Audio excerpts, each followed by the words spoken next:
Good morning बच्चों, good morning.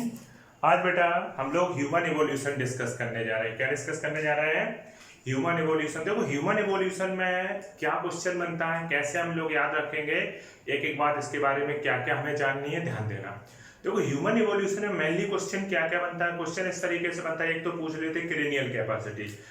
आज से पहले जब जैसे हमारा ह्यूमन का जो इवोल्यूशन स्टार्ट हुआ, पहले ह्यूमन कैसे था, फिर उसमें क्या चेंज आया, फिर क्या चेंज आया, ये सारी बातें पूछी जाती हैं। कभी कभी साइंटिस्ट का नाम पूछ लेते, वैसे बहुत ही कम चांस रहता है। आजकल इतना डिटेल से नहीं पूछते, आजकल मेन मेन पॉइंट पूछते हैं। तो मैं उन पॉइंट को समझ लेता हूँ, फिर उसके बाद डिस्कस करता हूँ, ठीक है ना। ओके, तो मैं क्या बोल रहा था बेटा कि ये जो ह्यूमन है, ह्यूमन में कौन सा ह्यूमन कब आया और उसने क्या चीज किया, इसके बारे में बेटा जानते हैं, ठीक है ना। बात ये आती है, जैसे मैंने ह्यूमन में आप एक तो ह्यूमन का जैसे जैसे इवोल्यूशन हुआ उसकी क्रेनियल कैपेसिटी बढ़ती गई। आपका देखा जाए कि जैसे माना जाता है कि हम लोग एप के बाद आए हैं, कपी, हिंदी में कपी बोलते हैं, एप के बाद आए हैं। तो देखा जाए कहाँ पे क्या चीज, सबसे पहले तो एक चीज मैं बताता हूँ, पहले तो आप ऑर्डर याद रखो, बहुत ही आसानी से चुटकियों में ह्यूमन इवोल्यूशन आपको तैयार हो जाएगा। देखो किस तरीके से याद रखना है। जैसे मैंने यहाँ पे लिखा, मैंने लिखा ड्राइव रामा पे एक सीक्वेंस है जो एनसीईआरटी को फॉलो करता है कि किस तरीके से। देखो ह्यूमन का जो इवोल्यूशन है हॉर्स की तरह एक प्रॉपर तरीके से नहीं मिले, उसके फॉसिल्स एक प्रॉपर तरीके से नहीं मिले हैं कि पहले आए फिर आए, थोड़ा बहुत कंफ्यूजन है। फिर भी आपको टेंशन नहीं लेना है, आपको ये सीक्वेंस याद रखना है, एनसीईआरटी बेस हमें चलना है। तो मैंने आपको क्या किया कि ह्यूमन का एक सीक्वेंस लिखा है। सबसे पहले जो ह्यूमन था वो था रामापिथेकस, उसके बाद ऑस्ट्रेलोपिथेकस, उसके बाद हैंडीमैन, उसके बाद जावामैन, उसके बाद पेकिंग मैन, उसके बाद निएंडरथल मैन, उसके बाद क्रो-मैग्नन मैन और उसके बाद मॉडर्न या रिसेंट मैन, ठीक है ना। ये मैंने इतने ह्यूमन बताए। अब देखना यहाँ पे एक बात आपको ये याद रखनी है, जो इतना ह्यूमन है इनमें से अगर हम ध्यान दें कौन सा ह्यूमन क्या करता था, कैसा था, पहले तो हम लोग इसका ऑर्डर जान लेते हैं। ऑर्डर कैसे, आप सोच रहे हो कि सर ने ड्रायोपिथेकस शब्द क्यों यूज नहीं किया। एक्चुअली ड्रायोपिथेकस को एक तरीके से एक माना गया, ह्यूमन नहीं माना गया। तो ह्यूमन का स्टार्टिंग देखा जाए तो कहां से माना गया है, रामापिथेकस से। पहले तो हम लोग ये सीक्वेंस याद करते हैं कि कौन सा मैन पहले रामापिथेकस आया, रामापिथेकस के बाद कौन आया, ऑस्ट्रेलोपिथेकस, उसके बाद हैंडीमैन, उसके बाद जावामैन, उसके बाद पेकिंग मैन, उसके बाद निएंडरथल मैन।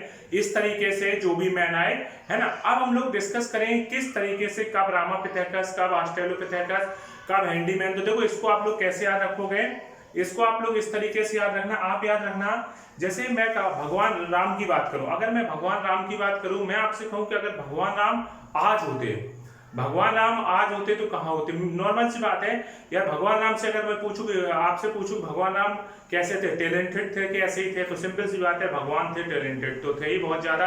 तो कहीं ना कहीं जैसे आज होता है ना कि आज सबसे टैलेंटेड देश कौन माना जाता है, तो कहीं ना कहीं किसको मानते हैं, कहीं ना कहीं किसको मानते हैं, हम लोग जापान को टैलेंटेड मानते हैं। जैसे चलता रहता है ना जापानी टेक्नोलॉजी, कहीं कुछ ऐसे शब्द चलते रहते हैं, तो किसको टैलेंटेड मानते हैं, जापान को टैलेंटेड मानते हैं। तो जापान से आप लोग एक बात याद रखना, जापानी टेक्नोलॉजी याद रखना, ठीक है ना। तो अगर भगवान राम आज होते, अगर भगवान राम आज होते तो कहीं ना कहीं हो सकता है जापान की कंपनी में सॉफ्टवेयर इंजीनियर होते या कुछ होते, ऐसा कुछ होता ना अगर आज भगवान राम होते। तो आप लोगों को क्या रखना है, आपको बस यही याद कर लेना है।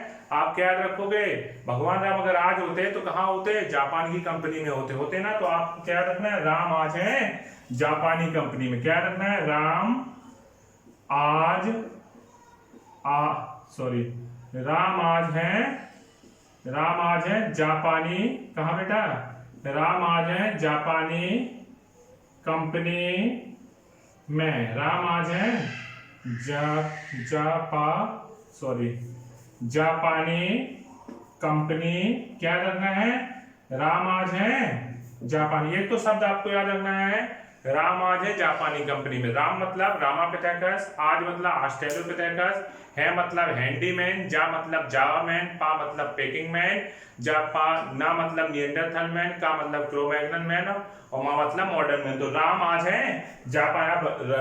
भगवान को देव भी बोलते हैं, तो आप लोग ऐसे याद रख सकते हैं, देव राम आज है जापानी कंपनी में। क्या शब्द याद रखोगे, देव राम आज है जापान। देव बोले तो ड्रायोपिथेकस, राम मतलब रामापिथेकस, आज मतलब ऑस्ट्रेलोपिथेकस, है मतलब हैंडीमैन, जा मतलब जावामैन, पा मतलब पेकिंग मैन, ना मतलब निएंडरथल, क्रो-मैग्नन और ये हो गया देवराम आज है जापानी कंपनी। अब देखो आपको एक ह्यूमन का सीक्वेंस तो याद हो गया।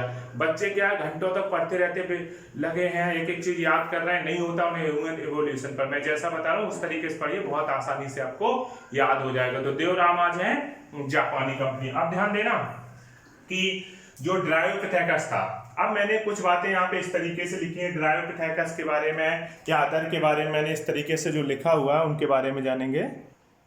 तो ड्रायोपिथेकस क्या है, सबसे शुरुआती इसको एप की तरह माना गया है कि ये एप की तरह था। बस ड्रायोपिथेकस में इतना ही याद रखना है, इसको प्रोकॉन्सल मैन भी बोलते हैं क्योंकि ये एप की तरह था। इसे क्या बोलते हैं, प्रोकॉन्सल। वैसे भी मैंने पहले आपको क्या बोला, पहले तो आपको याद रखना है राम आज है जापानी कंपनी में, उसके बाद क्या याद रखना है, फिर देव बाद में जोड़ देना। तो सबसे पहले ड्रायोपिथेकस कैसा था, ड्रायोपिथेकस जो था वो आपका एप की तरह था। दूसरा मैंने बोला रामापिथेकस। रामापिथेकस की अगर हम लोग बात करें शुरुआती मैंने, पर एक उसी के नीचे मैंने लिखा सेबापिथेकस या केन्यापिथेकस। ये लगभग चाहे रामापिथेकस हो, चाहे सेबापिथेकस हो, चाहे केन्यापिथेकस, लगभग सिमिलर ही थे। बस ये है अलग अलग जगह मिलने के बेस पे इनका अलग अलग नाम हो गया। तो रामापिथेकस में क्वेश्चन नहीं आते हैं, बस इतना याद रखना है रामापिथेकस। उसके बाद ऑस्ट्रेलोपिथेकस। तो Australopithecus important.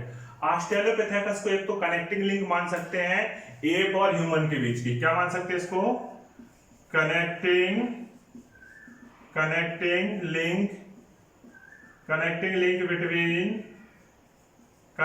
Link between app and human. इसको किस किस के बीच की कनेक्टिंग लिंक मानते हैं, कनेक्टिंग लिंक बिटवीन एप और ह्यूमन। इसको एप और ह्यूमन के बीच की कनेक्टिंग लिंक मानते हैं, पहली बात याद रखें। दूसरी बात ये आती है ऑस्ट्रेलोपिथेकस के बारे में क्या क्वेश्चन बनता है। ऑस्ट्रेलोपिथेकस के बारे में एक तो क्वेश्चन बनता है, ये कनेक्टिंग लिंक होता है एप और ह्यूमन के बीच में। दूसरा पॉइंट इसके बारे में खोजा था, एक प्रोफेसर थे रेमंड डार्ट। क्या नाम था, रेमंड डार्ट। रेमंड डार्ट को एक्चुअली क्या है, इसके बच्चे की मतलब कि उसकी खोपड़ी में ली थी, लगभग 5 या 6 साल का बच्चा था, लगभग उस एज के बच्चे की खोपड़ी मिली थी, जिसका इन्होंने नाम दिया था ट्वांग बेबी। क्या नाम दिया था, मतलब उसके सिर का स्केलेटन मिला था और उसको इन्होंने क्या नाम दिया था, ट्वांग बेबी, या उसी को बोलते हैं अफ्रीकन एप मैन। क्या बोलते हैं, अफ्रीकन एप मैन। तो ऑस्ट्रेलोपिथेकस में केवल आपको एक बात याद रखनी, कनेक्टिंग लिंक होता है, और प्रोफेसर रेमंड डार्ट का नाम याद रखना, ट्वांग बेबी शब्द याद रखना। ट्वांग बेबी किसका बेबी है, ऑस्ट्रेलोपिथेकस का। एक क्वेश्चन पीएमटी में बनता रहता है। उसके बाद है हैंडीमैन। हैंडी नाम सुन के ही लगता है जैसे कोई नुकीली चीज हो। हैंडी मतलब कि हाफ और हैंडी, हाफ और याद रखना हथियार। क्या, हाफ और हैंडी, हाफ और हथियार। मतलब हैंडीमैन जो था वो हथियार बनाने वाला था। सबसे पहला टूल मेकर कौन है, हैंडीमैन। अगर पूछा जाए सबसे पहला टूल मेकर कौन है, देन आंसर क्या दोगे आप, हैंडीमैन को टूल मेकर बोलते हैं। सबसे पहले हथियारों का निर्माण इसने किया, इसे होमो हैबिलिस ही बोलते हैं, हैंडीमैन टूल मेकर। ओके, उसके बाद फिर अभी तक जो ह्यूमन थे वो कैसे चलते थे, चारों हाथों पैरों से चलते थे। फिर क्या हुआ, फिर ह्यूमन ने 2 पैरों से खड़ा होना स्टार्ट किया। जब 2 पैरों से चलना स्टार्ट किया तो उनको बोलते हैं इरेक्ट मैन। क्या बोलते हैं, अब इरेक्ट मैन में एक तो जावा मैन है, एक पेकिंग मैन है, पर हमने ब्लू उससे लिखा है हीडलबर्ग मैन। एक मैन और मैंने लिखा, पर ये बहुत सारी बुक्स में नहीं लिखा है। इरेक्टस मैन में जावा मैन आता है, पेकिंग मैन आता है, हिडलबर्ग क्या है, एक अलग ब्रांच के रूप में नजर आया, मगर वो विलुप्त हो गया, इसलिए हिडलबर्ग की गिनती ज्यादा नहीं होती है। मेनली बुक्स में जावा मैन और पेकिंग मैन डिस्कस होते हैं। देखो जावा मैन की बात करें, जावा मैन का एक नाम होता है होमो इरेक्टस, या एक नाम होता है पिथिकैंथ्रोपस इरेक्टस। अलग अलग साइंटिस्ट ने ऐसे नाम बताए, तो वो भी मैं बाद में बता दूंगा। पहले हम लोग इंपॉर्टेंट बातें डिस्कस करते हैं, जिससे आप इतना तैयार रहेगा तो आपका क्वेश्चन निकल जाएगा। फिर हम लोग फालतू की बातें भी डिस्कस करेंगे और उनको भी आपको पढ़ सुन लेना है। पर जरूरी चीज क्या है, क्वेश्चन जिन चीजों से बनते हैं पहले हम वो डिस्कस करते हैं, वो जरूरी है। मैंने बोला जावा मैन को होमो इरेक्टस कहते हैं, या इसी का दूसरा नाम क्या होता है, पिथेकैंथ्रोपस इरेक्टस। आप लोग याद रखना।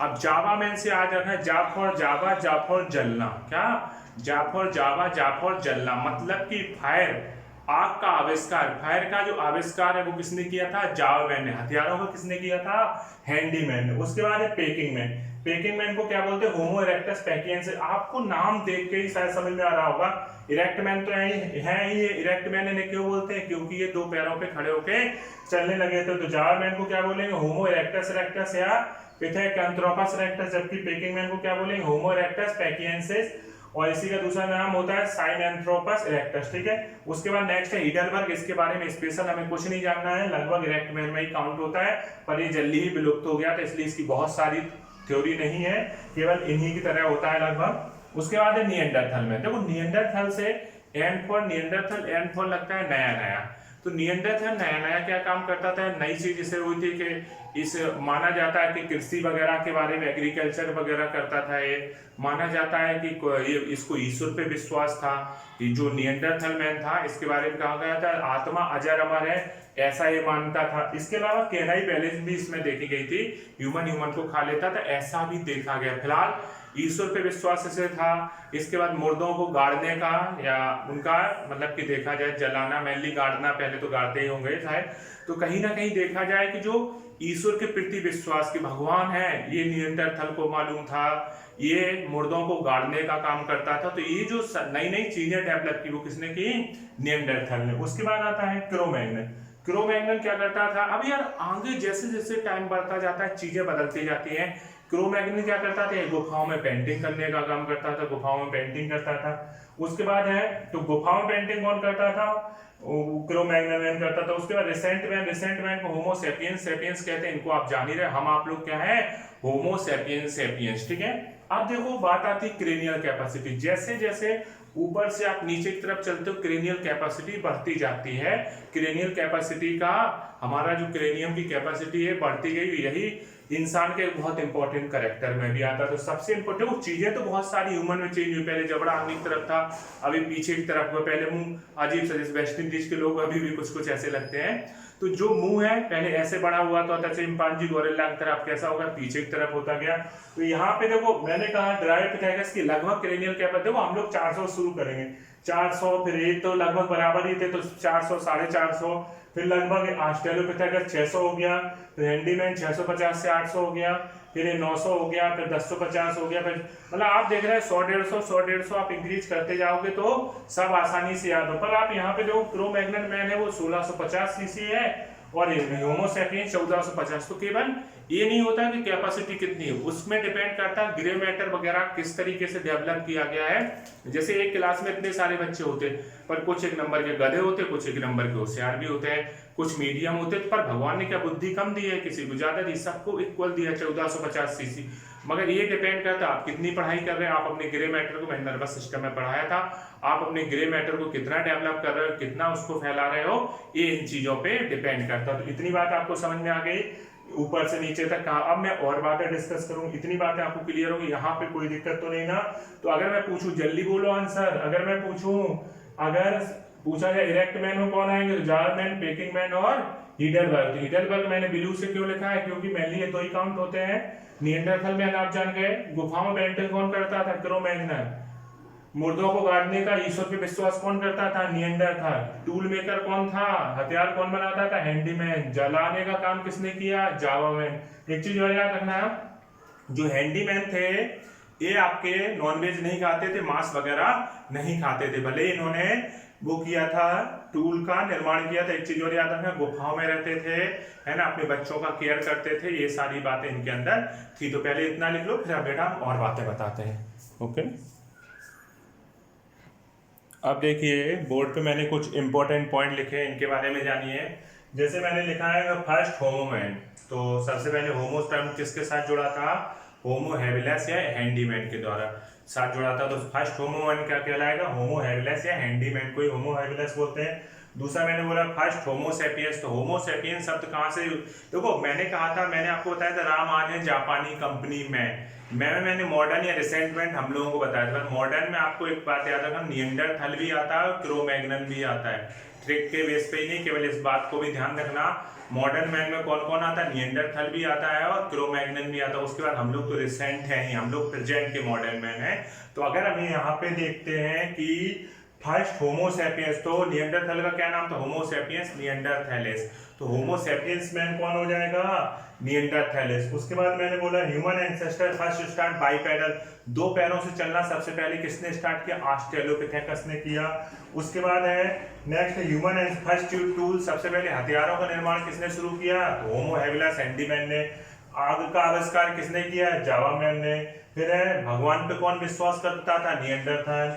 उसके बाद सबसे पहले बोलने की क्षमता, मैंने आपको बोला था निएंडरथल में नई नई चीजें स्टार्ट हुई, तो बोलने की क्षमता भी सबसे पहले किसमें स्टार्ट हुई? निएंडरथल में। फिर मैंने कहा human ancestor first institute painting, तो क्रो-मैग्नन मैन, तो सबसे पहले पेंटिंग कौन करता था? Cro-Magnon man. तो ये बातें आप लोग छाप लीजिए, फिर हम लोग आगे और बातें डिस्कस करेंगे। हाँ, एक चीज और है, ह्यूमन का जो इवोल्यूशन माना गया है सीरियू से, माना गया चूहे की तरह होता है, छछूंदर कह सकते हैं, उस तरीके के एनिमल से ही धीरे धीरे क्या हुआ? प्राइमेट्स, हम लोग प्राइमेट्स में आते हैं, उनका इवोल्यूशन, वो बातें अभी मैं डिस्कस करता हूँ, पहले अच्छा आप लोग इतना लिख लो, ठीक है? ओके। अब देखो बेटा एक बात और, कि जो मैंने आपको बताया राम आज है जापानी कंपनी में, राम आज है जापानी कंपनी में, इनमें इनसे रिलेटेड कुछ साइंटिस्ट के नाम और जान लो। वैसे ये सब अब आते नहीं है। जैसे रामापिथेकस की बात करें, रामापिथेकस शिवापिथेकस, ये दोनों इंडिया की सिबलेक जो पहाड़ियां थी उनमें मिले थे इनके जीवाश्म, इसलिए इनका नाम रामापिथेकस है। शिवापिथेकस, शिवापिथेकस को एशियन माना जाता है, ठीक है। उसके अलावा कीनिया पिथेकस के जो जीवाश्म थे वो कीनिया मिले थे। रामापिथेकस, शिवापिथेकस और कीनिया पिथेकस लगभग सिमिलर नजर आते थे। उसके बाद ऑस्ट्रेलोपिथेकस, ऑस्ट्रेलोपिथेकस में मैंने बताया था इसमें 5 से 6 साल के बच्चे की खोपड़ी मिली थी, उसके सिर का स्केलेटन मिला था, जिसे जो रेमंड डार्ट साइंटिस्ट थे इन्होंने ट्वांग बेबी कहा था, ये सब याद रखना। उसके अलावा मैं बात करूं आपसे जावा मैन की। जावा मैन को डिस्कवर किया था यूजेन डुबाय, एक साइंटिस्ट थे यूजेन डुबाय, इन्होंने इसका नाम दिया था पिथेकैंथ्रोपस इरेक्टस। क्या नाम दिया था? मेयर ने इसका नाम दिया था होमो इरेक्टस इरेक्टस। दूसरी बात है पेकिंग मैन को डब्ल्यूसी पाई ने साइनएंथ्रोपस का, डेविडसन ने साइनएंथ्रोपस पैकियंसिस का, मेयर ने होमो इरेक्टस पैकियंसिस। यहाँ मेयर ने क्या कहा था? होमो इरेक्टस इरेक्टस। उसके बाद निएंडरथल के बारे में एक साइंटिस्ट थे सी फुअररोड, इन्होंने जर्मनी में इसको खोजा था, जर्मनी में इसके जीवाश्म मिले थे।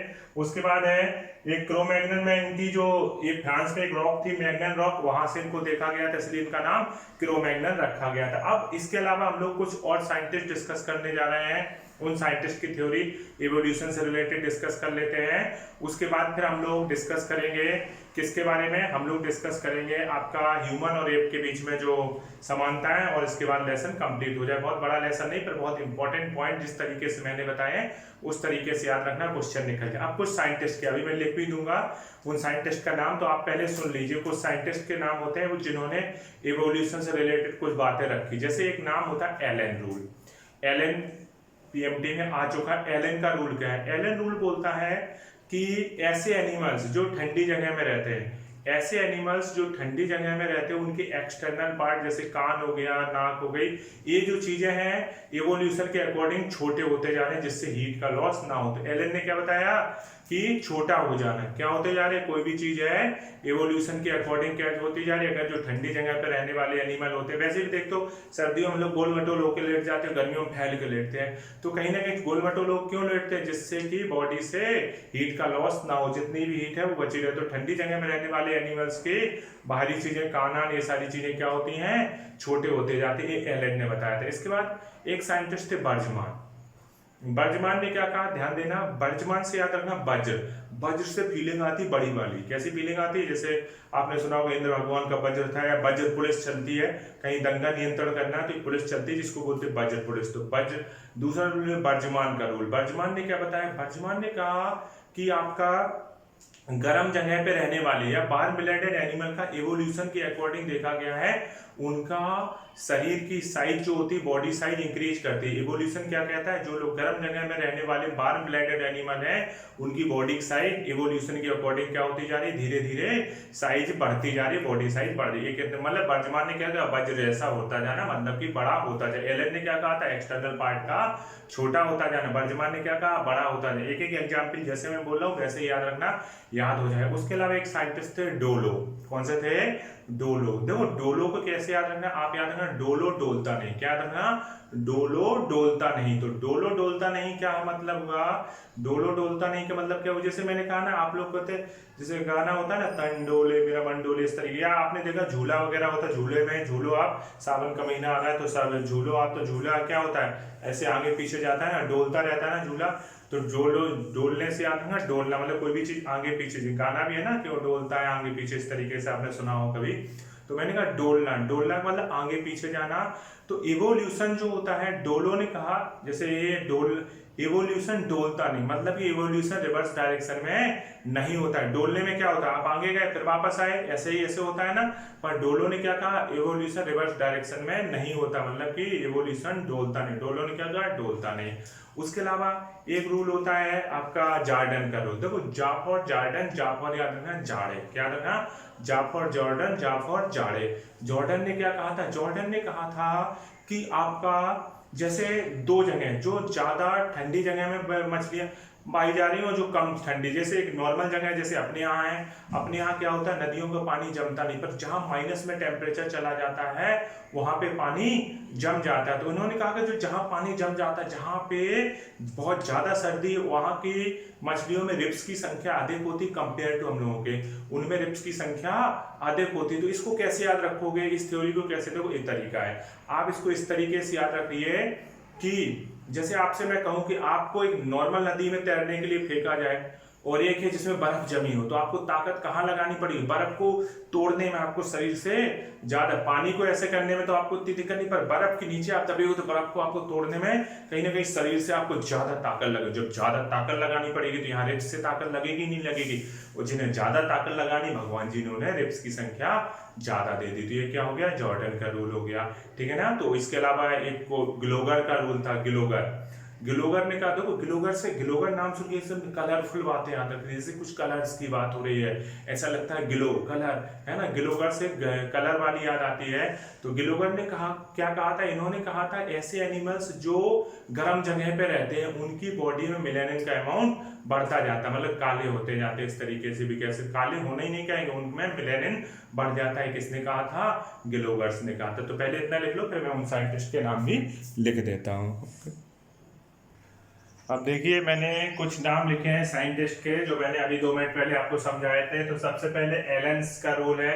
एलन का रूल क्या है, एलन ने क्या कहा था, ये बोलता है कि आपका ठंडी जगह पे रहने वाले एनिमल्स की जो एक्सटर्नल पार्ट है, ईयर, आई, ये जो ईयर है, नोज है, ये सारी चीजें क्या हो जाती हैं, छोटी होती जाती है। मैं देख नहीं रहा हूँ, आप लोग खुद से लिखोगे। मैंने क्या कहा, एलन का रूल क्या बोलता है, एलन का नियम क्या कहता है, एलन का रूल कहता है कि ठंडी जगह पे रहने वाले एनिमल्स के एक्सटर्नल पार्ट लाइक ईयर, ये सारी चीजें क्या होती जाती है, एवोल्यूशन के अकॉर्डिंग छोटी होती जा रही है, टाइम टू टाइम क्या होती जा रही है, छोटी होती है। ये एलन रूल हो गया।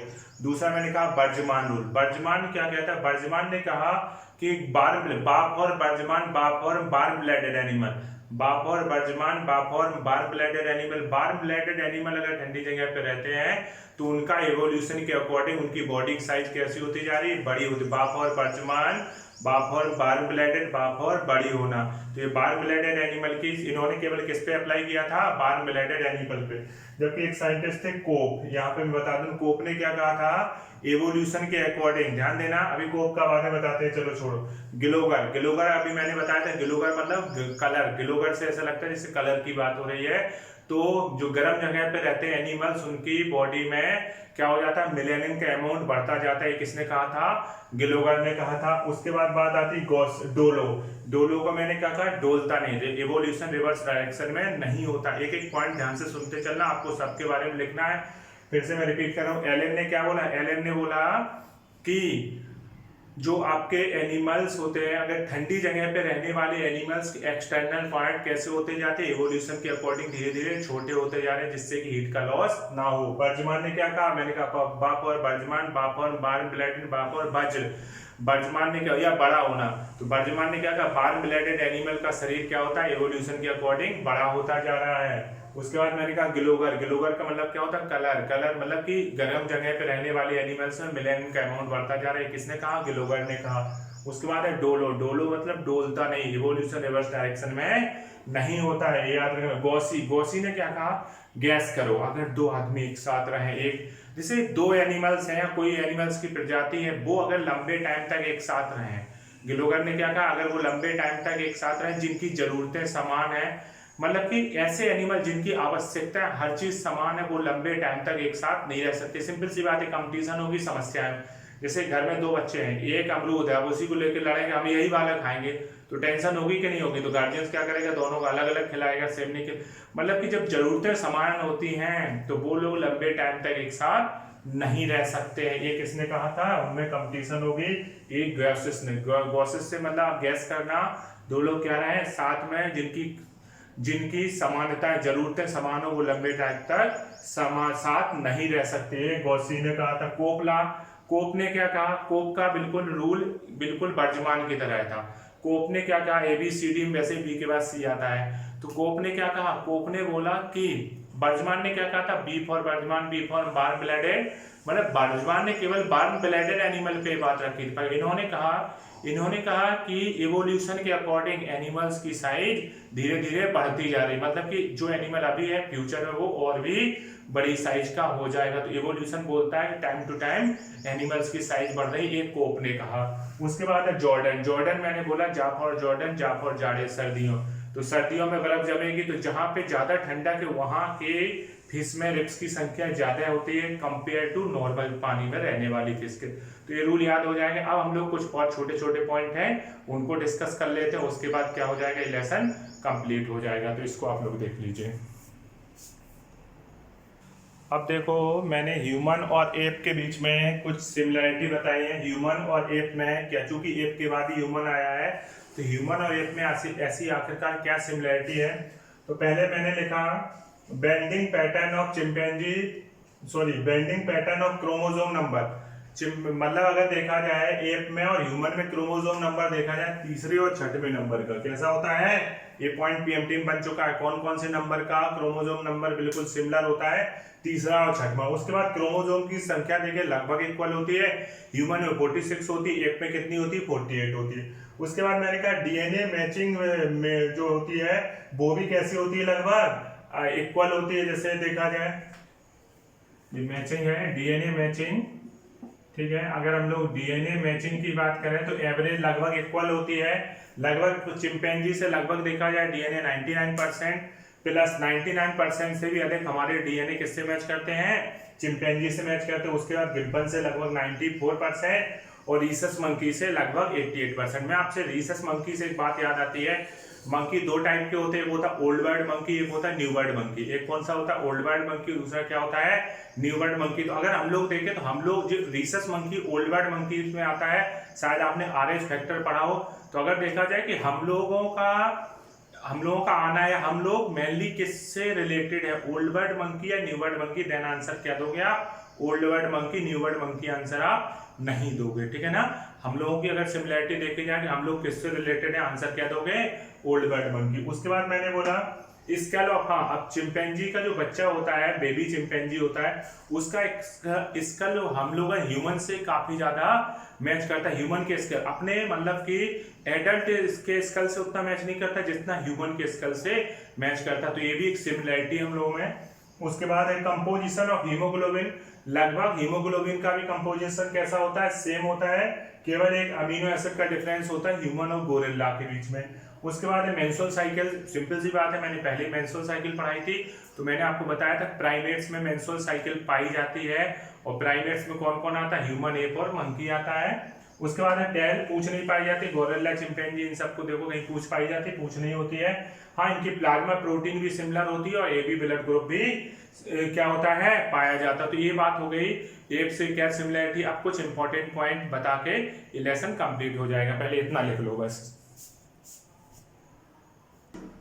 अब देखो इवोल्यूशन में कुछ मैंने लास्ट में कुछ पॉइंट लिखे हैं कि अगर ह्यूमन किस ऑर्डर में आता है, तो सिंपल सी बात है प्राइमेटा होता है, क्लास, मैमेलिया होता है, आपका देखा जाए फाइलम कॉर्डेटा से बिलोंग करते हैं हम लोग, ये तो चीज आप लोग जानते ही हो। बात आता है first real primate ancestor were tree shrews, पेड़ों पे रहने वाला एक श्रूज होता है, छछूंदर की तरह होता है, छछूंदर भी कह सकते हैं। ये पहला क्या माना गया, एंसेस्टर माना गया हम लोगों का, और इसको ये किस इपोच में पाया गया था, पैलियोसीन। शायद आपको याद आ रहा होगा, मैंने एरा पीरियड इपोच आपको पहले भी समझाया था। उसके बाद मैंने कहा प्राइमेट एंसेस्टर दो टाइप के होते हैं, प्रोमिसियंस और एंथ्रोपॉइड्स। ये क्वेश्चन बनता नहीं, ये क्वेश्चन आ चुका है। ह्यूमन होमिनिड्स भी बोलते हैं, ह्यूमन किसके रिलेटेड आता है, एंथ्रोपॉइड्स के अंतर्गत। ये मैंने टर्म लिख दिए हैं, जो पहले है उसमें लीमर, नॉरिसन और टार्सियस था। उसके बाद है इसमें एंथ्रोपॉइड में कौन कौन है, new bird monkey, old bird monkey, Gibbon, gorilla, orangutan, chimpanzee और होमिनिड। हाँ, एक चीज याद था, ओल्ड बर्ड मंकी और न्यू बर्ड मंकी में एक अंतर होता है। ओल्ड बर्ड मंकी के पास 32 टीथ ही है हम लोगों की तरह सिमिलर, जबकि न्यू बर्ड के पास कितना होता है, 36 टीथ होता है। उसका डेंटल फार्मूला होता है 2133/2133, जबकि हम लोगों का डेंटल फार्मूला या ओल्ड बर्ड मंकी का जो डेंटल फार्मूला होता है वो होता है 2123/2123। उसके बाद देखते हैं, हाँ ये पॉइंट बहुत इंपॉर्टेंट है कि इवोल्यूशन का यूनिट क्या होता है, आप आंसर क्या दोगे, पॉपुलेशन। इवोल्यूशन का यूनिट क्या होता है, पॉपुलेशन होता है, जबकि नेचुरल सिलेक्शन का यूनिट क्या होता है, इंडिविजुअल होता है। और उसके अलावा मैंने कहा कि ह्यूमन का सबसे क्लोजेस्ट कौन होता है, तो चिंपैंजी होता है। सब हमारा सबसे नजदीकी जो है वो चिंपैंजी है। हाँ, एक चीज याद रखना, जितने भी एप है उनमें केवल गिब्बन है जो इंडिया में पाया जाता है, वो भी आसाम के जंगलों में देखा गया, वो पॉइंट मैंने ये लिख दिया। उसके बाद एक पॉइंट लिखा मैंने, होमो इरेक्टस है direct ancestor of homo sapiens. Homo erectus को होमो सेपियंस का डायरेक्ट पूर्वज मानते हैं। ऐसे क्रोमैग्नन को होमो सेपियंस का, सिंपल सी बात है, क्रोमैग्नन के बाद ही तो होमो सेपियंस आया, तो ये कोई रटने की बात नहीं है, तो फालतू की बातें हैं, आप सोचोगे निकल जाए। उसके बाद anthropology, study of evolutionary history of man, और इथोलॉजी क्या, स्टडी ऑफ एनिमल्स है। तो ये पॉइंट आपको देख लेना, याद कर लेना।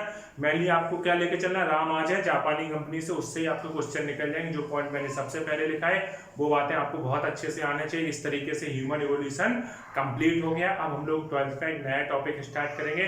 फिलहाल ये आज पढ़ लेना, पूरा अपनी बुक से ही पढ़ लेना, और सभी क्वेश्चन आप लोग लगा डालना। Okay, thank you.